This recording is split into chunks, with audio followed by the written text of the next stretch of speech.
कि मेरे जीते जी मुझे ब्रिटिश हुकूमत नहीं पकड़ पाएगी। लेकिन आज़ाद जी का खौफ इतना था कि पुलिस वाले उनके पास जाने से कतरा रहे थे। क्यों? क्योंकि उन्हें ये लग रहा था कि अभी भी वो जिंदा होंगे। नाम आज़ाद, पिता का नाम स्वतंत्रता और घर जेल।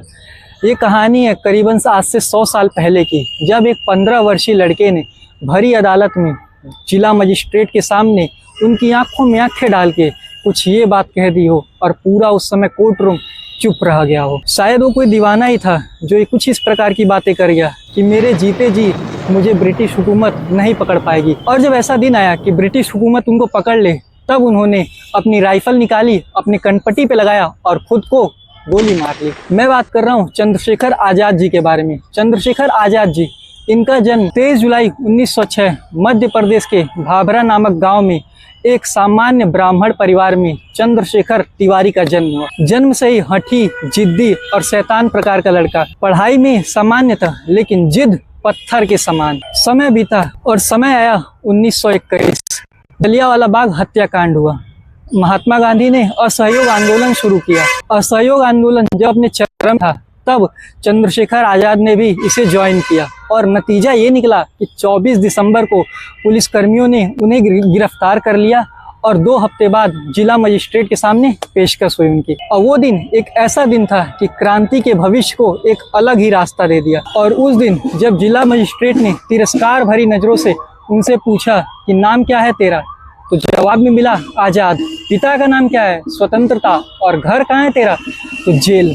फिर उसके बाद जिला मजिस्ट्रेट ने उन्हें 15 कोड़े मारने का आदेश दिया, जिसके बाद उनका शरीर पूरा खून से लथपथ हो गया। और उस दिन चंद्रशेखर तिवारी का अंत हुआ और चंद्रशेखर आज़ाद ने जन्म लिया। ऐसे ही 1 साल फिर बाद एक और घटना होती है 4 फरवरी 1922 को, चौरी चौरा कांड। इस कांड में कुछ गुस्साए हुए लोग पुलिस थाने को पूरा जला दिए, जिसके वजह से 22 पुलिसकर्मियों की जान चली गई। जब ये बात गांधी जी को पता चली तो पूरा दहल गए और उन्होंने कहा कि हम हिंसा से आज़ादी नहीं लेना चाहेंगे और कभी भी हिंसा करके आज़ादी को नहीं पाना चाहते हैं।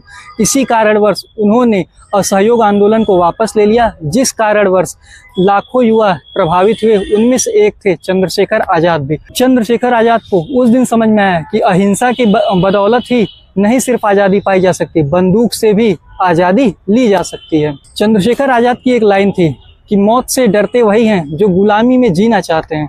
हम तो आज़ाद हैं और आज़ादी में ही मरेंगे। और फिर आज़ाद जी ने HRA ज्वाइन कर लिया। फिर कुछ दिनों बाद एक ऐसा वाकया हुआ जो उनका नाम इतिहास के पन्नों में दर्ज कर दिया। 9 अगस्त 1925 काकोरी ट्रेन लूट। इस लूट में काफी सारा धन का लूट हुआ था, जिसका उद्देश्य ये था कि HRA को फंड करना और HRA को और मजबूत करना। इस लूट में किसी भी आम आदमी को कोई भी हानि नहीं हुई थी, क्योंकि उनका कहना ये था कि हम लुटेरे नहीं, हम क्रांतिकारी हैं। फिर समय आया 1928 का, जब चंद्रशेखर आज़ाद मिले भगत सिंह से, शिव वर्मा से, महावीर सिंह से। फिर उन्होंने HRA का पुनर्गठन किया और Hindustan socialist Republic association HSRA का गठन किया। फिर दिन आया 27 फरवरी 1931, इलाहाबाद का अल्फ्रेड पार्क।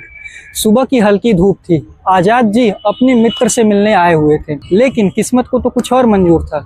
एक गद्दार वीरभद्र तिवारी ने पुलिस को फ़ोन करके ये बता दिया कि आज़ाद जी अपने दोस्त के साथ यहाँ पे पार्क में आए हुए हैं।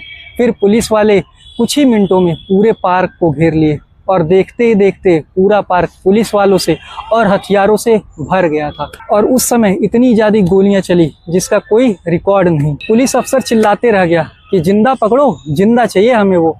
लेकिन आज़ाद तो आज़ादी के दीवाने निकले। उन्होंने भी तो कसम खाई थी कि जब तक मैं जिंदा रहूँगा तब तक ब्रिटिश गवर्नमेंट हमें नहीं पकड़ पाएगी। और यही देखते ही देखते तमाम गोलीबारी हुई, तमाम फायरिंग हुआ।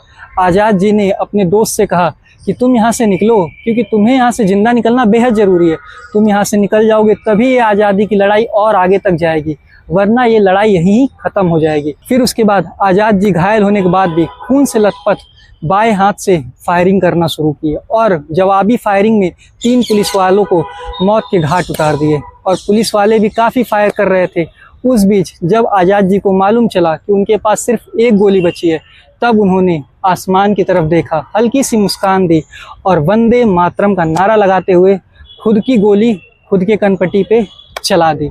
और वो उस दिन फिर आज़ाद हो गए। लेकिन आज़ाद जी का खौफ इतना था कि पुलिस वाले उनके पास जाने से कतरा रहे थे। क्यों? क्योंकि उन्हें ये लग रहा था कि अभी भी वो जिंदा होंगे। इसी कारणवश पुलिस वाले उनके पास जाने से पहले उनके पैरों पे गोलियां चलाए, ये जानने के लिए कि क्या अभी भी वो जिंदा हैं या नहीं।